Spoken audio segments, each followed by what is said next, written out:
એમપીએસસી અબ્દુલ રઝાક એ શેખ સાહેબ 82 વર્ષની ઉંમરે પણ સક્રિય રહી શાળા વિકાસમાં સતત યોગદાન આપે છે. અસ્સલામુ અલૈકુમ. 1976ની સાલમાં સરખેજ રોડના જુવાપુરા વિસ્તારની વસ્તીને ધ્યાનમાં રાખી અને વિકાસ બહુ ઓછો થતો હતો. એનું એક કારણ શિક્ષણનું હતું.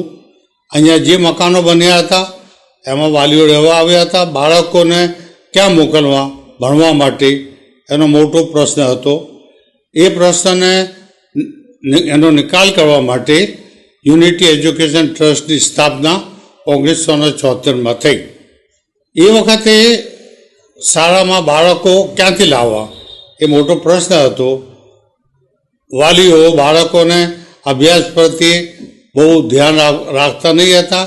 વાલીઓ બાળકોને સ્કૂલમાં મોકલતા પણ નહીં હતા. એના માટે એમને બહુ સમજાવવા પડ્યા. ધીમે ધીમે બાળકો શાળામાં આવતા ગયા. આજની તારીખમાં એવી પરિસ્થિતિ ઊંધી થઈ ગઈ છે કે શાળા પાસે એટલા બધા વર્ગો છે છતાં બધા બાળકોને સમાવેશ કરવા જેટલી ક્ષમતા નથી. હજી શાળા વધારે પ્રગતિ કરે એના માટે અમે પ્રયત્નશીલ રહીએ છીએ અને ઇન્શાઅલ્લાહ આવતા વર્ષોમાં પણ શાળા ખૂબ સારું કામ કરશે એવી અલ્લાહ પાકથી ઉમ્મીદ છે. અસ્સલામ.